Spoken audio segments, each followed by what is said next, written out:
Id-Deputat Prim Ministru u Ministru għas-Saħħa Chris Fern appella biex dawk li għandhom il-fuq minn 65 sena jieħdu d-doża tal-booster minkejja li l-każijiet tal-COVID-19 f'pajjiżna qegħdin stabbli u tneħħew il-maġġoranza tar-restrizzjonijiet marbuta mal-imxija. Fern għamel dan permezz ta' stqarrija fuq il-midja soċjali li ġibdet ukoll l-attenzjoni ta' Hans Kluge li huwa id-Direttur Reġjonali tal-WHO fl-Ewropa. Il-Ministru għas-Saħħa ppubblika wkoll grafika li turi persentaġġ tar-rata ta' każijiet pożittivi minn numru ta' testijiet li qed isiru. B'hekk din l-istatistika ta' tistampa ċara tar-rata ta' infezzjonijiet fil-pajjiż.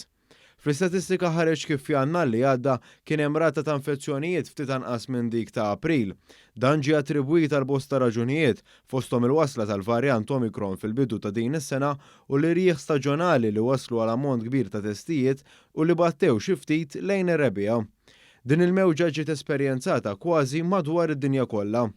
U l-istatistika turi wkoll kif anke f'pajjiżi li kellhom rati ogħla ta' każijiet pożittivi, il-każijiet serji kienu ferm inqas minn dawk esperjenzati fl-ewwel nofs tas-sena li għaddiet. Apparti minn hekk it-testijiet li qegħdin isiru fl-Isptar Mater Dei fuq il-pazjenti li jkunu ser jagħmlu intervent qegħdin ikomplu jipprovdu stampa ċara tas-sitwazzjoni lill-awtoritajiet tas-saħħa f'pajjiżna. Intant id-Deputat Prim Ministru Chris Fern temm jgħid li t-tieni doża tal-booster kontra l-COVID-19 tkompli tgħin l-immunità u l-protezzjoni lil dawk li għandhom aktar minn 65 sena.